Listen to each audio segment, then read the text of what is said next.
الذین یؤمنون بالغیب، وہ ڈر جانے والے لوگ کون ہیں؟ ان کی نشانی آئی ہے کہ وہ غیب پر ایمان رکھتے ہیں۔ غیب کہتے ہیں ان سین چیز کو۔ جو غیب پر ایمان نہیں رکھتا اس کے لیے قرآن میں کوئی ہدایت نہیں ہے۔ اچھا، غیب پہ سب نے ایمان رکھا ہوا ہے، لیکن جب ان سے پوچھیں گے تو پتا چلے گا واقعی رکھا ہوا ہے۔ کسی بھی شخص سے اگر آپ پوچھیں کہ یہ جو دنیا کا سارے کا سارا نظام چل رہا ہے، ایک بڑا سسٹمیٹک وے سے چل رہا ہے، یہ آرگنائزڈ ہے۔ اب تو جس طرح سائنس نے ترقی کی ہے، پہلے تو وہ زمانہ تھا لوگ کہتے تھے مٹی سے خود بخود ڈڈو بن کے نکل آتے ہیں، نہ اس وقت لوگوں کو ڈی این اے اسٹرکچر کا پتہ تھا، نہ جینز کا۔ اب تو لوگ کہتے ہیں نا جی نا جناب، یہ تو پاسبل ہی نہیں ہے، زمین و آسمان کی ساری مخلوقات مل کے مٹی سے ڈڈو نہیں بنا سکتی، یہ بنانے سے بن رہا ہے، انڈے میں سے چوزا بنانے سے نکل رہا ہے۔ تو یہ اتنے آرگنائز چیز ہے، وہ کہتے ہیں نہیں جی کوئی ایک سپریم بینگ یا کوئی سپر نیچرل ایجنسی ہے جس نے ہر چیز کو ایک ٹریک کے اوپر چڑھایا ہوا ہے کہ ایک بیج بوتے ہیں 6 ارب گنا بڑا درخت بن جاتا ہے، اس بیج کے اندر جو زندگی ہے پھر اس کے اندر کس طریقے سے وہ پرفارم کرتا ہے، پتے پھر پھول نکلتے ہیں، پھر پھل بنتا ہے، پانی کے ذریعے کیا کچھ ہو رہا ہے۔ یعنی ایک تو ایک ٹاپک ہے، اس پہ گھنٹوں بولا جا سکتا ہے۔ یہ ساری جو فزیکل فنامنا آف نیچر ہے، قانون قدرت ہے، جب ان کو آبزرو کرتا ہے نا تو غیب پہ سارے ایمان رکھے ہیں کہ نہیں یار کوئی چلا رہا ہے۔ پوچھیں کدھر ہے، وہ کہتے ہیں ہمیں نظر نہیں آ رہا، لیکن وہ ایسا باطن ہے کہ اس سے زیادہ ظاہر کوئی نہیں ہے، اور ایسا ظاہر ہے کہ اس سے زیادہ باطن کوئی نہیں۔ اللہ اپنی قدرتوں سے کتنا ظاہر ہے، لیکن سب سے پوشیدہ ہے۔ تو یہ سب کچھ غیب کی طرف انسان کو لے جاتا ہے۔ تو وہ یقین کیے ہوئے ہیں ڈر جانے والے لوگ کہ یار کسی کے کرنے سے ہو رہا ہے۔ یہ جو ہارمنی ہے یونیورس کے اندر، سر اب جو کچھ ہمیں پتہ چل رہا ہے سائنس کی برکت سے، تو انسان پریشان ہو جاتا ہے کہ یہ نظام چل رہا کیسے ہے۔ میں آپ کو صرف یہ بتاتا ہوں کہ سائنٹسٹ کہتے ہیں کہ اس کائنات میں اتنا بیلنس ہے کہ اگر ایک بال پوائنٹ کو اس کی نوک پہ کھڑا کر دیا جائے، یہ پاسبل ہے کہ نوک پہ کھڑا ہو جائے؟ بہت ہی زیادہ کوئی سوفسٹیکیٹڈ بیلنس ہو تو یہ پاسبل ہے، اور یہ 1 ارب سال یوں کھڑی رہے، گرے نا۔ اس سے زیادہ بیلنس جو ہے نا وہ اس کائنات میں ہے،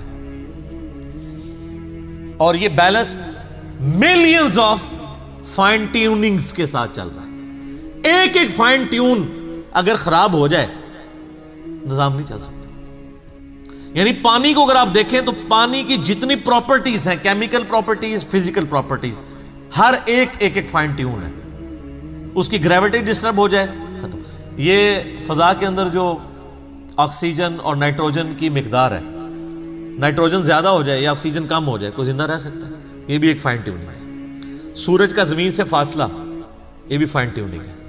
پھر سورج اور زمین کے درمیان جو اللہ تعالیٰ نے لیئرز رکھی ہیں، 99.99% ہارمفل ریز ہیں سورج کی، وہ نیچے آتی نہیں ہے، راستے میں ریپیل ہو جاتی ہیں۔ کچھ اگر کراس بھی کرتی ہیں ارتھ میگنیٹک فیلڈ کی وجہ سے ریپیل ہو جاتی ہیں، اور صرف وہی آتی ہیں۔ سر سائنٹسٹ کہتے ہیں کہ یہ میریکل پلانٹ بنایا گیا ہے اس لیے کہ یہاں پہ زمین پہ انسانیت کو آباد کیا جائے۔ وہ کہتے ہیں یہ پلان کے بغیر ہو ہی نہیں سکتا، اس کو لائف کے لیے، لائف ایگزسٹ کرنے کے لیے فیزیبل بنایا گیا ہے۔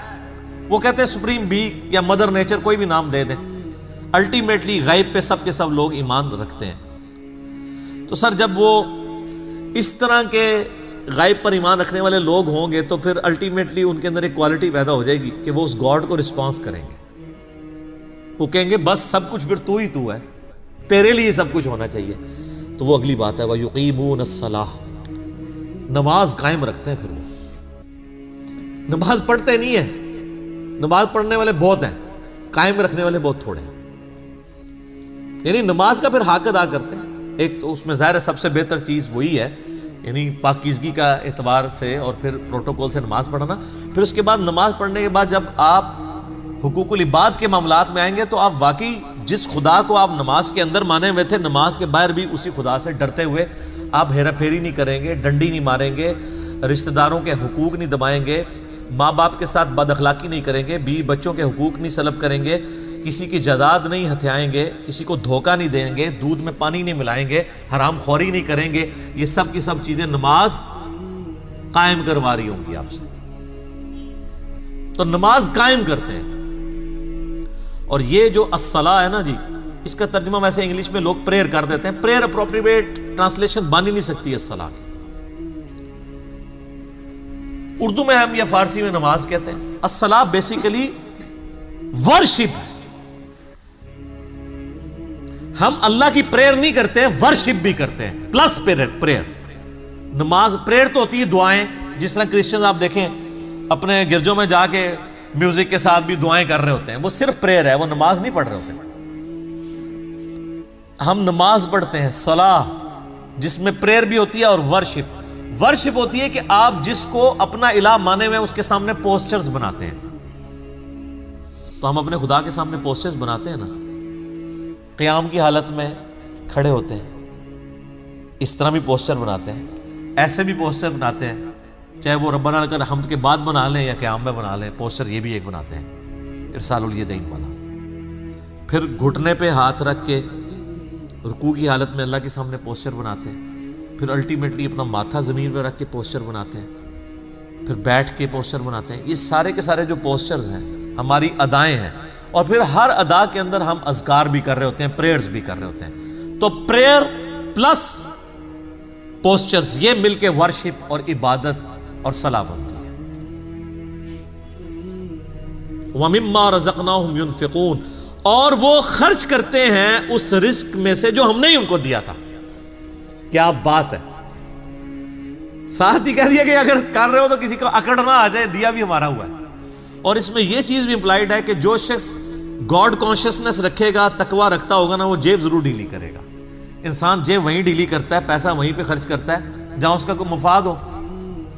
اب جس کا یہ یقین ہی نہیں ہے کہ اللہ تعالیٰ نے مجھے یہ مال خرچ کیا ہوا واپس لوٹانا ہے 700 گنا یا اس سے بھی بڑھ کے قیامت والے دن، وہ تو نہیں جیب ڈھیلی کرے گا. تو قرآن میں آیا کہ اپنے دیے ہوئے مال میں سے جو اللہ نے تمہیں دیا ہے خرچ کرو.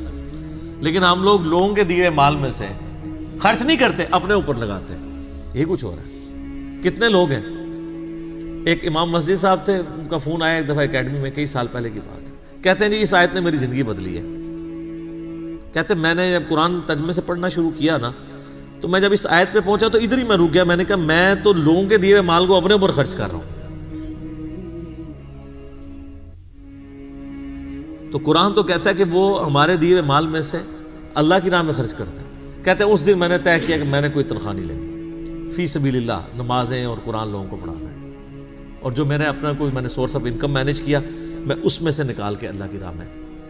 یہاں آپ دیکھ لیں علماء کتنی لگژریس لائف انجوائے کر رہے ہیں اور نام لیتے ہیں جو بیت المال سے. تو خلفائے راشدین کا خلیفہ بھی وظیفہ آتا تھا.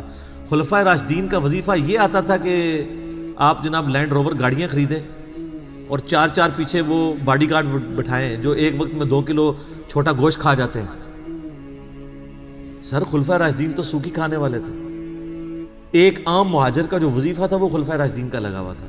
ہم نہیں کہتے امام مسجد کی تنخواہ حرام ہے، ہم کہتے ہیں پھر سبسسٹنس لیول پہ آخرت بھی لینی ہے. دوویں جانے مٹھے باہو نہ، آخرت لینی ہے تو پھر آپ کو دنیا کا کمپرومائز کرنا پڑے گا. سبسسٹنس لیول پہ بالکل ٹھیک ہے، ہم کبھی بھی اسے کنڈم نہیں کرتے. میں جو مولویوں کے چندے اور قربانی کے کھالوں کی مخالفت کرتا ہوں نا، اس سے مراد کبھی بھی میرا یہ نہیں ہے. میں تو شروع سے یہ کہہ رہا ہوں کہ جو دین کے لیے وقف ہیں ان کی جو فائنانس ہے وہ باقی مسلمانوں کا کام ارینج کریں. میں اختلاف یہ کرتا ہوں کہ اس کے اوپر یہ جدادیں جو بنا رہے ہیں اور جو لگژریس لائف گزار رہے ہیں. اسلام آباد میں ہزاروں امام مسجد آپ کو ایسے مل جائیں گے، چلیں ہزاروں میں ایگزیجریشن ہو جائے گی، سینکڑوں، کہ جو سائیکل پہ آئے تھے آج انہوں نے ہونڈا سیوک رکھی ہوئی ہے، ساتھ ڈرائیور بھی رکھے ہوئے ہیں. ان کی کوئی فیکٹری نہیں ہے، کوئی دکان نہیں ہے. اللہ کا فضل ہے.